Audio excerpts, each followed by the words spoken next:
Mas nakilala ni Kuya ang girl-teen housemates. Sabi ni Mommy, kaya kami lilipat dito kasi mas maganda yung education. Then nalaman ko po na high school na po ako, hiwalay na po pala sila.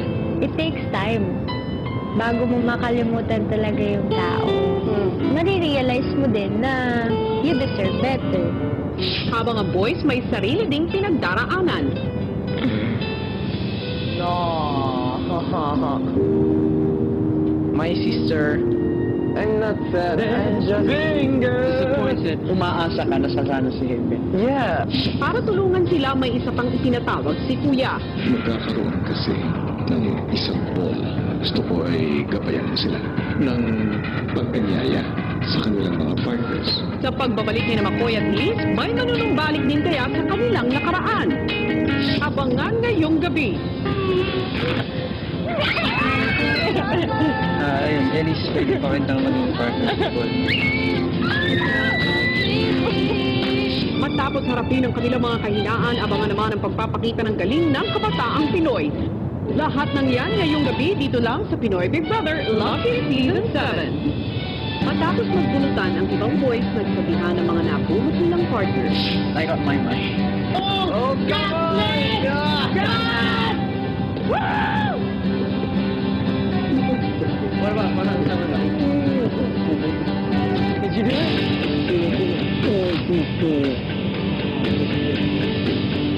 Pero dahil sa pagiging apektado ni Marco, si Christian piniling huwag munang sabihin sa boys na siya ang nakabunot kay Heaven. Hanggang sa ipatawag ni Kuya ang lahat ng boys. My partner is Maymay. My partner is Christine. My partner is Seven. My partner is Rita. Mine is Spanish.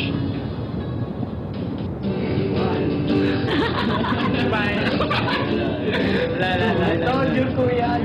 He's not getting any pass. Come on. I'm not getting any fuss. You're pressing my hat harder. Pagkatapos magkaalaman, isang anunsyo ang ibinigay ni Kuya. Boys, Yes, Kuya. gusto kong malaman ninyo na ang ball ay magaganap bukas.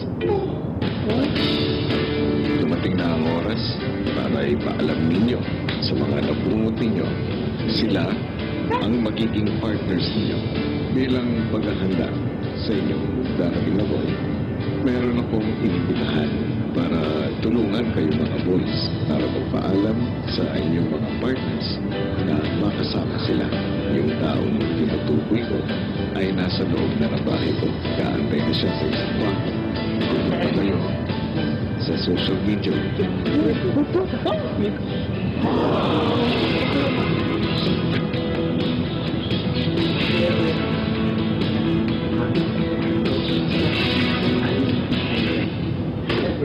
Edward, kumusta? Sa tulong ni McCoy, sinimulan na nilang planuhin ang gagawing pag-iimbita sa mga kapareha. Eh, di naman tayo ata maliligaw dito eh. Pero, kaya ko ba yung turuan ng yung mga basic na, yung parang invite. Oh yeah, that's the problem. Paano ipaalam? Ang magagamit lang daw yung mga sa loob ng bahay. Si Marco kumuha na ng maaaring gagamitin ng boys.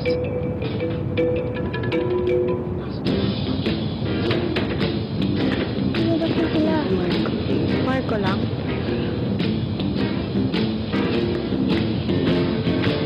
Marco still there? Marco! Oh! What? What are you doing? Nothing. Just... Siyempre mag-aayos sila. Look at this, man. What are they doing? Basta na mga babae. Hindi ko makita yung kulay mo. Wala! Ito na lang, anakin. Papakita na lang. You're so... No. This is not my smell. At nagsimula na silang gawin ang mga props na gagamitin nila sa kanilang ball proposal.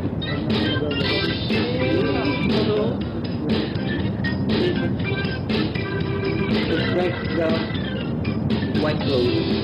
Si Aidan hindi maitago ang kaba sa gagawin. Isikip mo yan.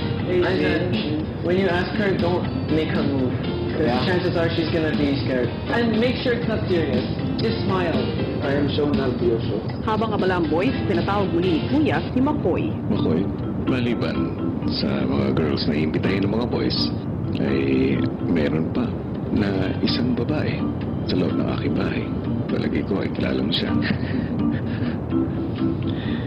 Siya po yung nasa isip ko, hindi po sigurado. Starts with the letter... Kuya. Ilang letra? 6, Kuya. At ano ang relasyon mo sa letter E na yun? Kaibigan po, Kuya. Naalala mo nung bago ka umalis ng aking bahay, mayroon kang sinabi sa akin. Naalala mo pa yun? Opo, Kuya. Totoo po, Kuya. Nakakalungkot, Kuya. Kasi hindi ko talaga siya gano'n nakausap. Lalo na nandito po kami sa Pilipinas. Basta siya yung nakakalamang talaga sa lahat ng babae na gusto kong makausap at makasama. Kaso nga, yung time nga na ito, medyo bitin. Medyo bitin ba, Kuya, na nakasama ko po siya dito. Bilang nandito ka at siya rin ay narito, sa tingin ko, mayroon kang oportunidad para magawa yung gusto mo. Mayroong ball na mangyayari. Ikaw lang ang lalaki na walang partner. Susubukan ko po, Kuya. Na, Magka-partner. anong gagawin mo? May gagawa din po ng way para po maibitahan po si Aling Elise.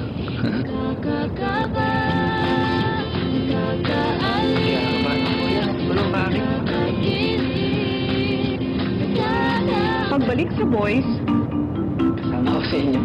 Sino invite mo? Nalala ko na may invite mo.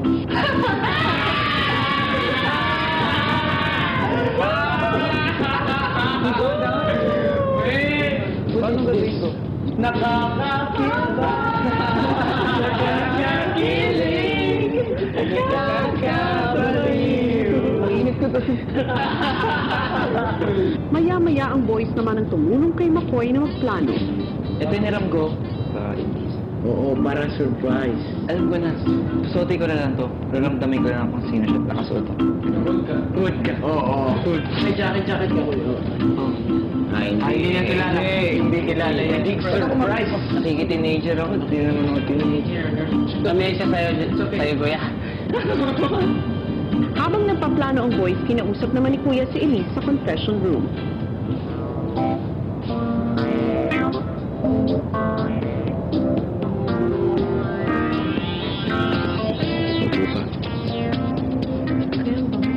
Meron akong nais paalam sa'yo. Isang bagay na gusto kong ibalita mo rin sa mga girls. Kanina, isa-isa kong pinatawag ang mga boys. Isa-isa silang bumunot ang pangalan ng mga girls. Kung sino man ang nabunot nilang pangalan, yun ang taong tatanungin nila, maaari silang maging partner ng boy sa ball. At dahil meron lamang 5 lalaki na teen housemate, 2 babaeng housemate ang walang partner. Gusto kong ibalita mo ito sa mga girls at magantay na kayo sa living room dahil sa ilang saglit, lalaman nyo na ang resulta. Exciting!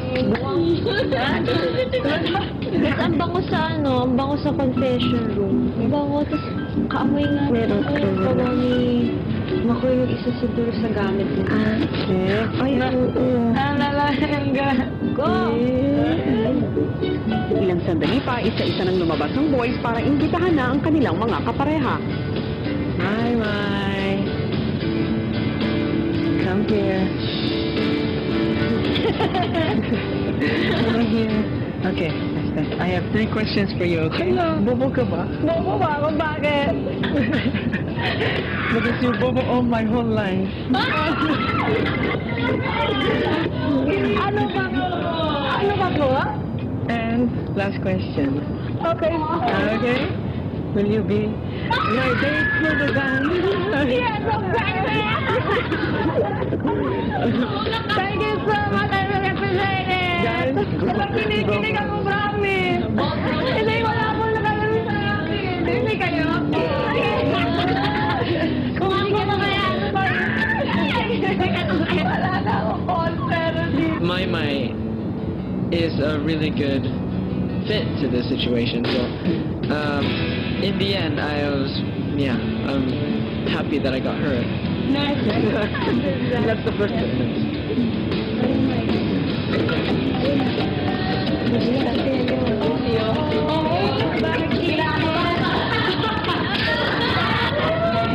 Specifically, please. Pwede ba turun? Pwede ba turun? Okay. Tayo.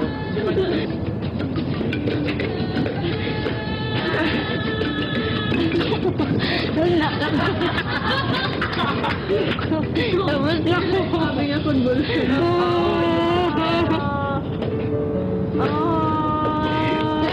Hilig na siya.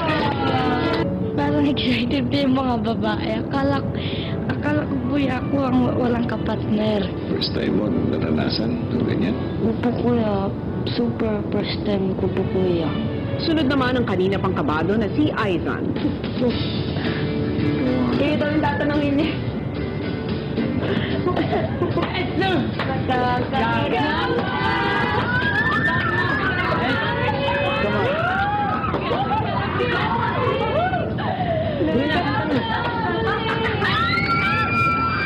Other dancers may be on the floor.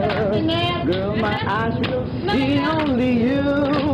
Only you have that magic technique. When we sway, I go weak. Si Jan will be my partner. Is that right?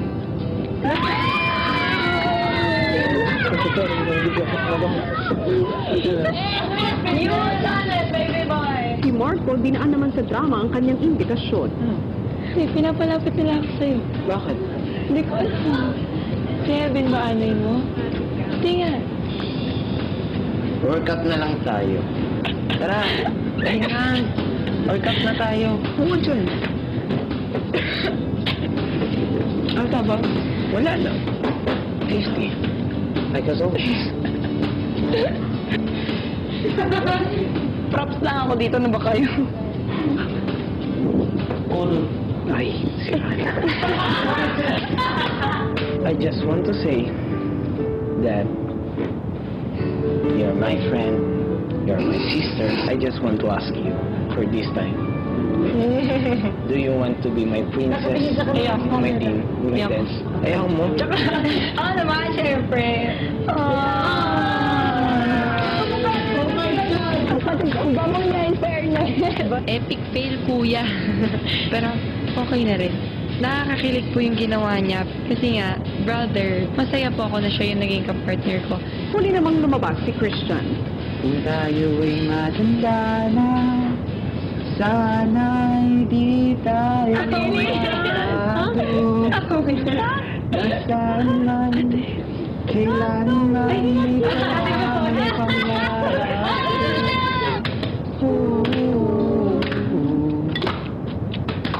Ready. Di kita pipilitin. Samantala, bakas naman ang lungkot sa mga walang kapareha na sina Kisses at Vibory. I don't wanna feel bad, kuya. Pero yun, I felt kind of bad kasi walang nakabunot sa akin. Pero okay lang. Matapos ang naging imbitasyon ng Team Boys, naghanda na sila para kay Makoy.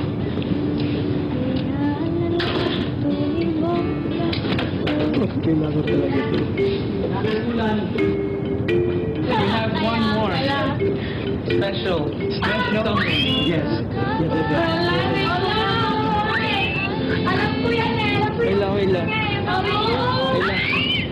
Nasa bilang ako.